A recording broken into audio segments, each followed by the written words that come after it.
سورہ روم ہے اس کے بعد، وہ پھر واقعات میں یہ صورت رہ جائے گی. سورہ روم میں بھی اللہ نے اپنی قدرت کے دلائل بیان کیے. سب سے پہلے تو ہوا یہ تھا کہ رومیوں کو شکست ہو گئی تھی آتش پرستوں سے. یہ جو رومی ہے نا انگریز، ان کے باپ دادا رومی کہلاتے ہیں، سمجھتے ہو؟ تو ہم یوں کہہ سکتے ہیں انگریزوں کو شکست ہو گئی تھی کس سے؟ آگ کی، چائنا والوں سے شکست ہو گئی، یوں سمجھ لو آپ. یعنی ان لوگوں سے جو آسمانی مذہب کو نہیں مانتے.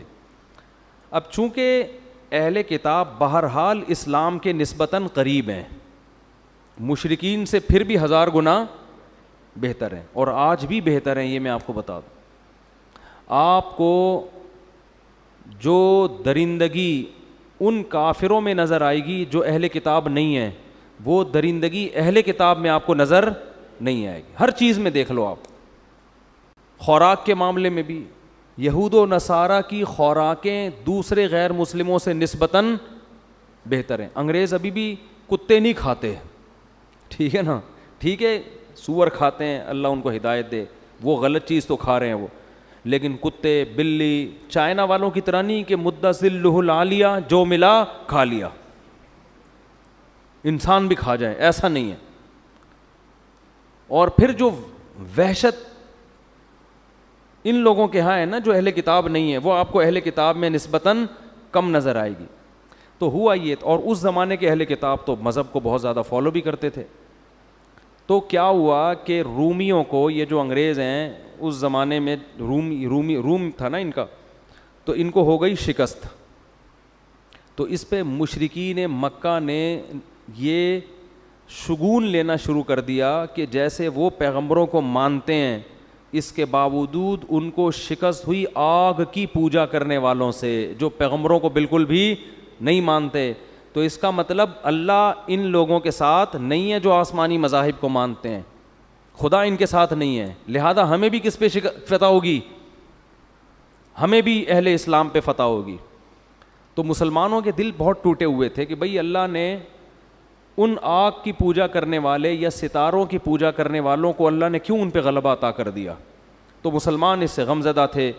تو اس پر یہ آیتیں نازل ہوئیں کہ وَهُمْ مِن بَعْدِ غَلَبِهِمْ سَيَغْلِبُونَ. اللہ نے مسلمانوں کو خوشخبری دی کہ یہ لڑائی دوبارہ ہوگی اور اللہ رومیوں کو ان مشرکین پر فتح عطا کرے گا فی بضع سنین، اور یہ چند سالوں میں ہو جائے گا. تو مسلمانوں نے پیش گوئی کر دی. پھر فرمایا کہ یومئذ یفرح المؤمنون، اور جس دن اللہ رومیوں کو فتح عطا فرمائے گا تو اس دن مسلمان خوش ہوں گے. تو اس میں بھی بہت سے اسباق ملتے ہیں کہ بھئی آپ کے اگر 2 دشمن ہیں تو بڑے دشمن کو فوکس کرو، چھوٹے کو، چھوٹا کا درجہ بعد میں ہے، ٹھیک ہے نا. تو سب کو ایک ہی ساتھ نہیں، ایک ہی لاٹھی سے نہیں ہانکنا چاہیے. ینصر من یشاء وہو العزیز الرحیم. اللہ نے اس میں اپنی قدرتوں کو بیان کیا. ومن آیاتہ ان خلقکم من تراب. فرمایا اللہ کی نشانیوں میں سے ایک یہ ہے اس نے تمہیں مٹی سے بنایا. ثم اذا انتم بشر تنتشرون. اچانک کیسے انسان بڑھ کے زمین میں دوڑتے پھر رہے ہو، چھلانگے مارتے پھر رہے ہو، اچھلتے کودتے پھر رہے ہو. بنایا کس سے ہے؟ کروڑوں سال میں سائنسدان ابھی تک ایسا روبوٹ نہیں بنا سکا جو مٹی سے بنے اور ایسے جان پڑ جائے اور اچھلتا کودتا پھرے وہ. اور کیسے اللہ مٹی سے کیسے بنتا ہے؟ والدین جو خوراک کھاتے ہیں وہ کہاں سے آتی ہے؟ مٹی سے. یا تو وہ سبزی ہوگی، سبزی بھی مٹی سے آتی ہے، یا وہ گوشت ہوگا، گوشت جانور گھاس پھوس کھاتا ہے اور گھاس کہاں سے آتی ہے؟ مٹی سے. مٹی کو کھود کے دیکھو تو گوبر مٹی اور پانی کے علاوہ کچھ بھی نہیں ہے. اسی گوبر مٹی پانی سے اللہ خربوزے، انار، انگور، ناشپاتی، گھاس، اور پھر اسی سے گوشت، پھر اسی سے دودھ. جو والدین کی خوراک ہے نا وہ سب مٹی کے مختلف مراحل ہیں جو پھر نطفے کی شکل اختیار کرتے ہیں، پھر ماں کے رحم میں، پھر ماں جو روٹی کھا رہی ہے وہ مٹی سے، وہی مٹی سے بچے کے آنکھ، ناک، کان، دل، دماغ، جگر مختلف شکلیں تبدیل کر کے پھر جب وہ پیدا ہوتا ہے تو خوراک جو آ رہی ہے وہ کہاں سے آ رہی ہے؟ مٹی سے آ رہی. مٹی کو ختم کر دیں تھوڑے دنوں میں انسان قحط سے ہلاک. تو یہ مٹی ہے جس کو مختلف تصرفات اور مختلف کھلونے بنا کے اللہ ہم کو دکھا رہا ہے. تو اللہ کہتے ہیں کیسا کام کرتا ہوں میں، مٹی سے بنایا اذا انتم بشر تنتشرون، ایسے بشر بن کے، انسان بن کے زمین پہ دوڑتے پھرو، کوئی جہازوں میں اڑ رہا ہے، کوئی سمندروں میں جا رہا ہے، کوئی ریسنگ کے مقابلے اولمپکس میں کھیل رہا ہے، کسی کے پیچھے کتا لگا ہوا ہے، کوئی کتے کے پیچھے لگا ہوا ہے. تو مختلف قسم کے کام ہو رہے ہیں، کوئی بیان ہو رہا ہے، کوئی بیان سن رہا ہے، کوئی بیان میں سو رہا ہے، کوئی جناب کاروبار کی فکر میں لگا ہوا ہے، کوئی یعنی ہر وقت کچھ نہ کچھ کر رہا ہے. کچھ نہیں تو بور ہو رہا ہے بیٹھ کے، یہ بھی تو ایک کام ہے نا. ٹینشن دے رہا ہے دوسروں کو، غم دے رہا ہے. ہمارے ایک دوست جب وہ آتے ہیں نا، وہ ایسی باتیں کرتے ہیں آدمی کو ٹینشن ہوتی. تو ہمارے ساتھ ایک بہاری دوست ہے، وہ اس کو دیکھ کے کہتے کہ آئیے غم دیجیے، یعنی ان کا تعارف ہی ایسے کرواتے، آئیے تشریف لائیے غم دیجیے، یعنی ہمیں پتہ ہے آپ بات ایسی کرو گے جس سے ٹینشن ہوگی تو آئیں. پھر ہاں کبھی یہ بھی کہتے کہ آئیں بیٹھیں دکھ دیں. صحیح ہے نا. تو ہم پہلے دیکھ رہے ہوتے یہ بات کیا کر رہا ہے، کہہ رہے آئیں ذرا دکھ دیں، تھوڑا سا دکھ دیں ہمیں. تو اللہ فرماتے ہیں اچانک گھومتے ہو پھرتے ہو. وَمِنْ آيَاتِهِ أَنْ خَلَقَ لَكُم مِّنْ أَنفُسِكُمْ أَزْوَاجًا، اللہ کی نشانیوں میں سے، نشانی کسے کہتے ہیں؟ جسے دیکھ کے اللہ کے وجود کا یقین آ جائے، سائن جس سے لگے کوئی ہے.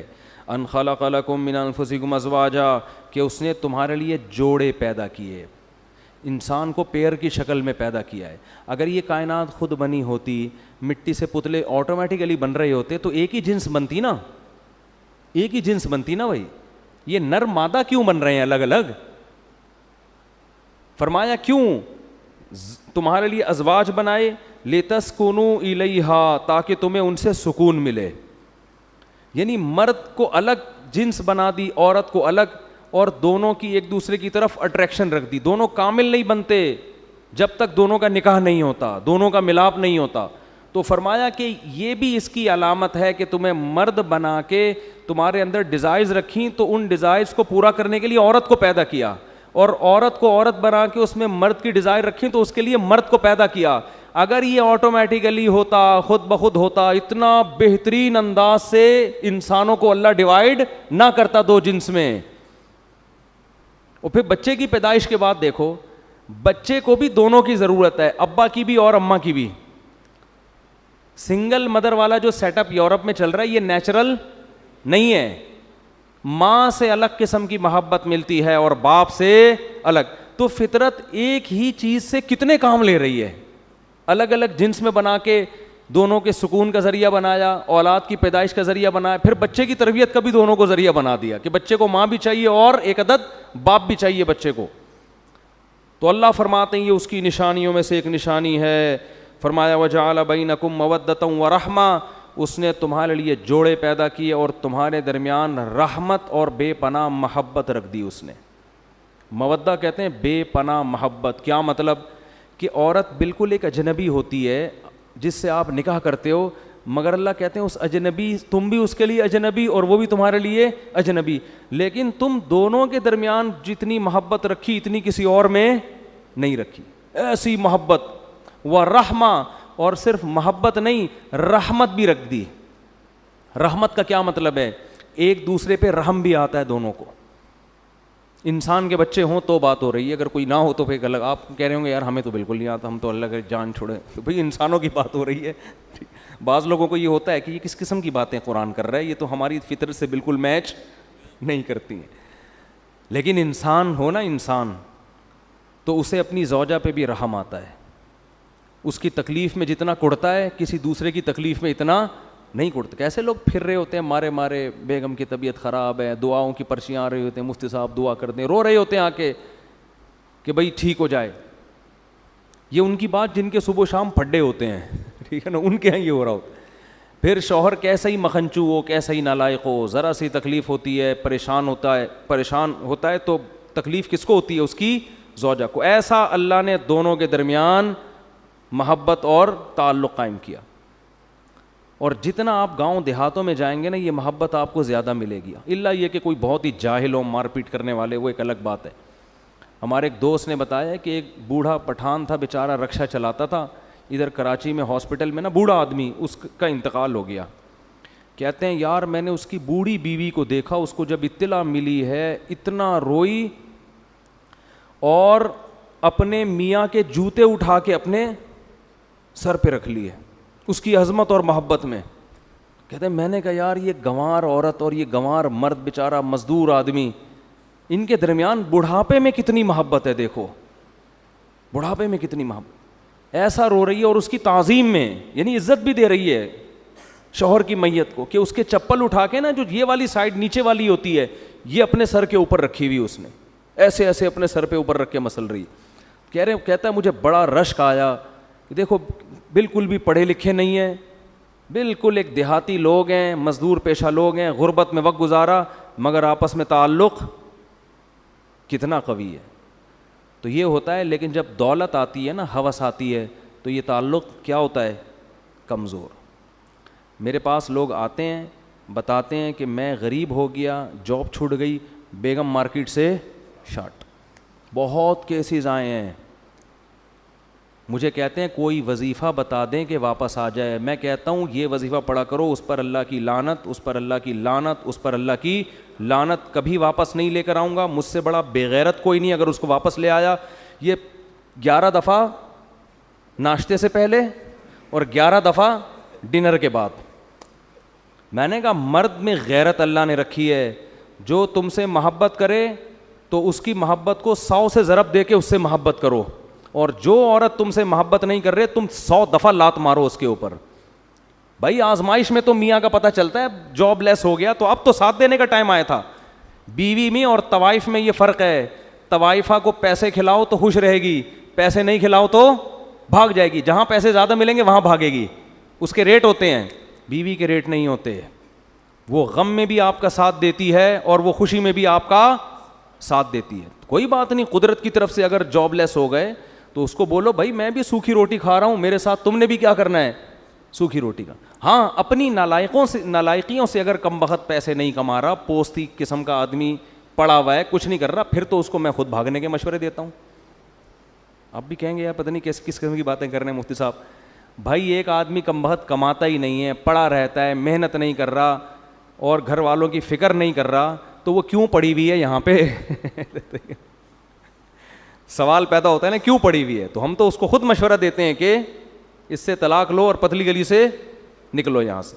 لیکن اگر وہ اپنی ذمہ داری پوری کر رہا ہے, قدرت کی طرف سے آزمائش آ گئی ہے, کوئی آزمائش آ گئی ہے قدرت کی طرف سے, تو بھائی پھر تو غم خوشی دونوں میں عورت کو چاہیے اپنے شوہر کا ساتھ دے. کیوں اللہ کیا کہہ رہے ہیں, اللہ نے میاں بیوی کا جو رشتہ بنایا اس میں مودہ بھی رکھی اور رحمت بھی. تو شوہر کی بے روزگاری پہ عورت کو اپنے شوہر پہ ترس آنا چاہیے, غصہ نہیں آنا, ترس آنا چاہیے. ترس کھا کے وہ یہ کہے کہ میں آپ کے غم میں آپ کے ساتھ شریک ہوں. کوئی بات نہیں, آپ نے پراٹھے بھی بہت کھلائے ہیں, انڈے بھی بہت کھلائے ہیں, اب ہم چائے میں ڈبو کے کھانے کا مزہ بھی لیں گے پاپوں کے. اب صرف پاپوں پہ ہم گزارا کریں. پاپا سے میں نے بات کی ہے, اگلی دفعہ وہ پاپے لیتے ہوئے آئیں گے. ٹھیک ہے نا, میں نے اپنے پاپا سے بات, مالدار عورت ہوگی نا تو پاپا ہی ہو گئے نا, ان کے ابو تھوڑی ہوتے ہیں. تو پاپا سے میں نے بات کر لی ہے, اس دفعہ پاپے بھی کہاں سے آئیں گے, میرے پاپا آپ کے ساتھ تعاون کریں گے. ٹھیک ہے نا. تو غم میں پہلے سے ہی کوئی غریب ہو تو پھر اس کے ساتھ ضرورت نہیں ہے شادی کرنے کی, اگر وہ بہت غریب ہے. اگر کوئی مالدار عورت ہے نا تو اس کو چاہیے اپنی حیثیت دیکھ کے نکاح کرے. غریبوں میں جانے کی چندہ ضرورت نہیں ہے بلا وجہ. کیوں بھائی, اپنے حساب سے چلو. لیکن اگر تھا مالدار, قسمت نے اس کو غریب بنا دیا, تو کیا کرنا ہے, صبر کرنا ہے, غیرت کا مظاہرہ کرنا ہے. تو اسی طرح اگر آپ کی زوجہ آپ کے ساتھ رہتی ہے, خدا نہ خواستہ کوئی بیماری ہو گئی, اس کو کوئی پرابلم ہو گئی, تو اس بیس پہ اس کو کبھی بھی مت چھوڑو. لوگ یہ کام بھی کرتے ہیں, کوئی فالج ہو گیا, کوئی اور مسئلہ ہو گیا, ابے جان چھڑاؤ اس مصیبت سے. او بھائی یہ تو میاں, اس کو اٹ از ناٹ کالڈ میاں, یہ بوائے فرینڈ ہوتا ہے. بوائے فرینڈ کی جب گرل فرینڈ ہوتی ہے, جس دن گرل فرینڈ کو لقوہ ہو جائے وہ گرل فرینڈ رہے گی؟ کیا ہو گیا بھائی, آپ کی کوئی گرل فرینڈ ہے, اللہ نہ کرے, بڑے مرتے ہو آسمان سے تارے, ایک دن اطلاع آئی کہ میرا تھوڑی سی سیٹنگ کیا ہو گئی ہے, آؤٹ ہو گئی ہے. لقوے میں ایسا ہی ہوتا ہے نا, اللہ بچا کے رکھے, تھوڑی سی سیٹنگ کیا ہوتی, آؤٹ. اب آپ 500 کے بیلنس ڈالنے کے لیے بھی تیار نہیں ہوگے. جو محبت کی بیس تھی وہی ختم ہو گئی, حسن و جمال. تو شادی کرتے ہوئے تو سب دیکھو لقوہ نہ ہو, فالج نہ ہو, یہ نہ ہو. جب ہو گئی پھر بھائی لقوہ ہو گیا تو آپ کی قسمت, فالج ہو گیا تو بولو. اگر غیرت کے ساتھ زندگی گزارنا چاہتے ہو, لوگ انگلیاں اٹھائیں کہ یہ بے غیرت آدمی ہے, معذرت کے ساتھ گالیاں والیاں رمضان میں بہت دے رہا ہوں, وہ معین اختر کی وجہ سے دے رہا ہوں میں گالیاں, تو لیکن لوگ کہیں کہ بھائی وفادار آدمی ہے, ٹھیک ہے نا, یہ زیادہ اچھا ہے نا, لوگ کیا کہیں, وفادار آدمی. تو اللہ کیا فرماتے ہیں, جعل بینکم مودۃ ورحمہ, اس نے تمہارے درمیان بے پناہ محبت اور رحمت, ایک دوسرے پہ رحم کا جذبہ رکھ دیا, یہ بھی تاکہ کیا ہے کہ یہ سکون اور اطمینان کے ساتھ زندگی گزاریں. تو فرمایا ان فی ذلک لآیات لقوم یتفکرون, جو غور و فکر سے کام لیتے ہیں ان کے لیے اس میں بہت بڑی بڑی نشانیاں ہیں, یہ بھی اللہ کے وجود کی دلیل. ومن آیاتہ خلق السماوات والارض, اسی کی نشانیوں میں ہے آسمان اور زمین کا بنانا, واختلاف السنتکم والوانکم, تمہاری زبانوں اور رنگوں کا اختلاف. ایک مٹی سے بنایا, رنگوں کا اختلاف دیکھیں آپ, کوئی اتنا کالا کہ اندھیرے میں نظر ہی نہیں آ رہا ہے, کوئی اتنا وائٹ کہ روشنی میں نظر بولو نہیں آ رہا, ایسے رنگوں, کوئی سانولا ہے, کوئی کس کلر کا, کوئی اس کلر کا. کیا ہے دنیا میں اس سے رنگینی ہے, سارے ایک جیسے ہوتے, دنیا میں ایک جو رنگینی ہے نا, کلرفل زندگی, یہ ختم ہو جاتی. اور فرمایا اختلاف السنتکم, زبانوں کا اختلاف, ایک ہی زبان منہ میں لگی ہوئی ہے, ایک جیسے دانت ہیں, سب کی خوراک ایک جیسی. آپ سفر کرنا شروع کریں, ہر تھوڑی دیر کے بعد زبان کیا ہو رہی ہے, چینج. وہ کچھ بول رہا ہے, ایک لفظ سمجھ میں نہیں آ رہا, یہ کچھ بول رہا ہے, ایک لفظ سمجھ میں نہیں آ رہا, لیکن ہر شخص اپنا میسج دوسرے تک ڈیلیور کر رہا ہے, اس کا اسٹائل الگ, اس کا اسٹائل الگ. تو یہ جو اللہ نے زبانوں میں بے پناہ اختلاف ڈال دیا انسانوں کے, اللہ فرماتے ہیں یہ بھی میری قدرت کی دلیل ہے. اس میں کیا حکمت ہے, بہت ساری حکمتیں, ابھی ان کا وقت نہیں ہے. وَمِنْ آیَاتِهِ مَنَامُكُمْ بِاللَّيْلِ وَالنَّهَارِ, فرمایا اسی کی نشانیوں میں سے ہے تمہارا دن اور رات میں سونا, کبھی رات کو آرام کرتے ہو, کبھی دن میں قیلولہ کرتے ہو. تو یہ جو نیند ہے جس سے تم فریش ہو جاتے ہو, یہ نیند بھی اس کی نشانیوں میں سے ایک نشانی.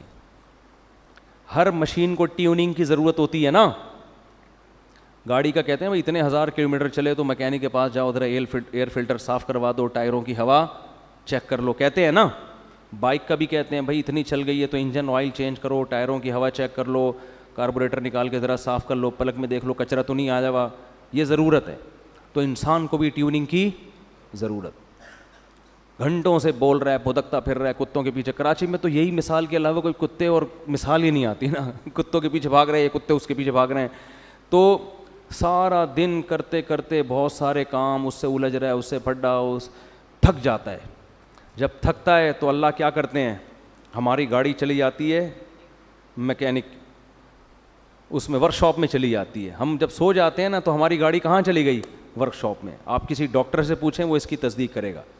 اس کے بعد ہماری باڈی میں کارندے نکلتے ہیں باقاعدہ ورک کرنے کے لیے, اور ڈینٹنگ پینٹنگ کا کام شروع. باڈی جہاں جہاں سے اس میں فالٹ پیدا ہوا ہوتا ہے نا, سوتے میں وہ ہر جگہ سے ریپیئرنگ ہو رہی ہوتی ہے, ہر جگہ سے کیا ہوتا ہے, حقیقت ہے یہ, ریپیئرنگ کا کام ہو رہا ہے. جب ہم سو رہے ہوتے ہیں نا, جتنی گہری نیند سوئیں گے ریپیئرنگ اتنی اچھی ہوگی. ڈینٹنگ باقاعدہ, وہ پلک پانا لے کے سارے میکینک, وہ جراثیم ہوتے ہیں, وہ ایسے زبردست طریقے سے ریپیئرنگ کا کام کبھی تو دیکھو نا, بہت سی بیماریوں کا علاج ہی سونا ہے, سو کے اٹھو گے ٹھیک ہو جاؤ گے. تو وہ ریپیئرنگ ہو رہی ہوتی. اگر ہم نہ سوئیں نا تو صرف دماغ خراب نہیں ہوگا, گردے بھی خراب ہوں گے, پھیپھڑے بھی خراب ہوں گے, پیٹ بھی خراب ہوگا, معدے کی واٹ لگ جاتی ہے اگر نیند نہ ہو, زکام ہونا شروع ہوگا, ختم ہی نہیں ہوگا, ٹھیک ہے نا. تو ایسی ایسی بیماریاں پیدا ہو جائیں گی. تو ہمیں اس انتہا تک پہنچنے سے پہلے ہمارا رب ہمیں سلا دیتا ہے. جیسے ہی سلایا تو ہماری باڈی ورک شاپ میں چلی گئی. وہاں اللہ تعالیٰ نے ہماری باڈی کے اندر ہی ایسے کارندے بٹھائے ہوئے ہیں, وہ فوراً پلک پانا لے کے جہاں جہاں سے جو سیٹنگ آؤٹ ہوتی ہے اس کو صحیح کرنا شروع کر. جتنا ہماری باڈی سونے کی حالت میں ریپیئرنگ ہوتی ہے, اتنی کسی اور حالت میں ریپیئرنگ نہیں ہوتی. ریپیئرنگ ہو کہ جب سب فٹ فاٹ مکمل ریپیئرنگ ہو جاتی ہے تو ہماری آنکھ کھلتی ہے, اور ہم انگڑائیاں لے کے اٹھ کے بیٹھتے ہیں, اور تھوڑا سا منہ دھو کے گٹکا نسوار منہ میں رکھ کے, وہ ریپیئرنگ ہماری اپنی طرف سے ہے, وہ کمپنی کی طرف سے سہولت. بولو بھائی, وہ ریپیئرنگ ہماری اپنی طرف سے ہے, وہ کمپنی کی طرف سے سہولت. وہ ریپیئرنگ ہماری اپنی طرف سے ہے, وہ کمپنی کی طرف سے سہولت. وہ ریپیئرنگ ہماری اپنی طرف سے ہے, وہ کمپنی کی طرف سے سہولت. بھائی کچھ گاڑی میں کچھ تو کمپنی دیتی ہے, کچھ ہم اپنی طرف سے بھی لگا رہے ہوتے ہیں نا, کچھ سیٹیں ہم نے اپنی طرف سے لگائی ہوئی ہیں. تو اب دیکھو یہ جو موٹر سائیکلوں کے پیچھے پورے رکشے لگائے ہوئے ہیں, یہ کمپنی کی طرف سے تھوڑی سہولت ہے, یہ تو ہماری اپنی ہو. تو ہم پھر وہ گٹکے مٹکے فریش کیسا ہو جاتا ہے نا انسان, صبح فجر میں کیسا فریش اٹھتا ہے, کیوں؟ باڈی پوری کیا ہو گئی ہے, ریپیئر. بالکل ایسے ہی جیسے گاڑی شو روم میں جاتی ہے, ٹیوننگ سروس بھی ہوتی ہے, دھل دھلا کے واپس آتی ہے, دوبارہ بیٹھ کے چلانے کا مزہ آتا ہے کہ نہیں آتا؟ بالکل اسی اسٹائل سے چلنا شروع ہو جاتی ہے جو اسٹائل اس کا پہلے دن تھا. تو اللہ فرماتے ہیں اسی کی نشانیوں میں سے ایک نشانی ہے وابتغاؤکم من فضلی, اور دن کی روشنی میں روزی کا تلاش کرنا, یہ بھی اللہ کی نشانیوں میں سے ایک نشانی.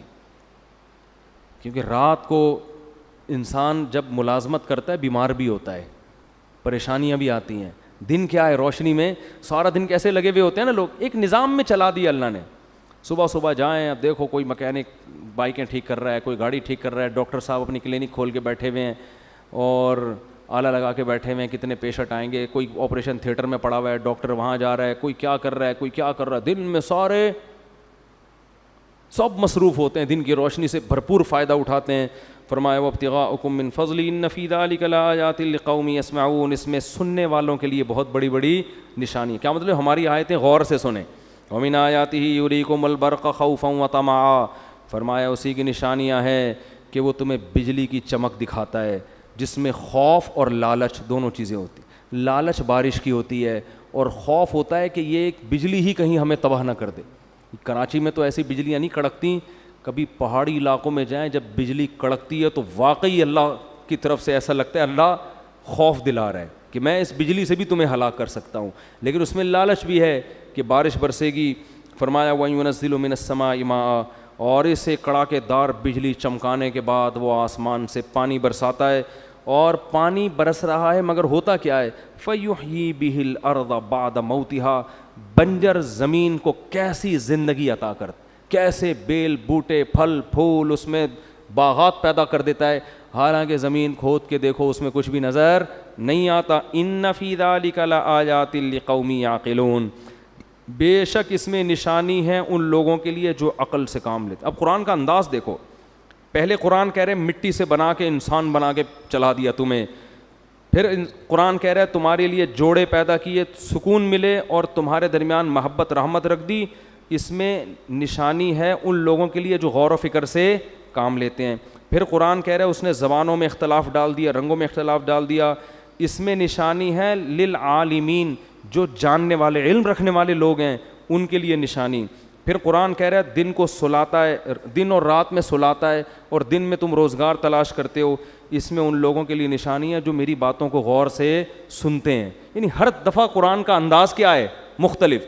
پھر قرآن کہہ رہا ہے تمہیں بجلی دکھاتا ہے اور آسمان سے بارشیں برسا کے ایسے لہلہاتی فصلیں پیدا کر دیتا ہے.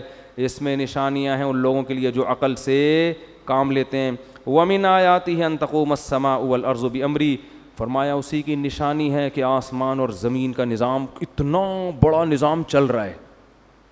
چھوٹا سا نظام کسی مینیجر کے بغیر نہیں چلتا.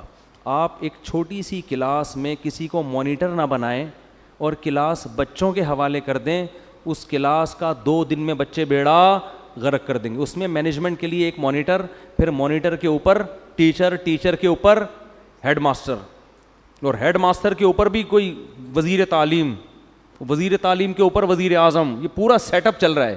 وزیر اعظم کے اوپر یونائٹڈ نیشن, یعنی اقوام متحدہ نے بھی سب ملکوں کو آزاد نہیں چھوڑا ہوا کہ بھائی جو چاہے کرتے پھرو. ان کے بھی کچھ لا ہیں کہ ملک بھی اس اصول کے تحت چلیں گے.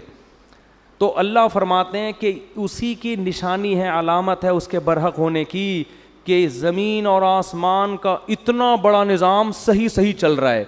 کروڑوں کہکشائیں, ارب کہکشائیں اس کے اندر, مگر کوئی ایک دوسرے سے ٹکرا نہیں رہی ہیں.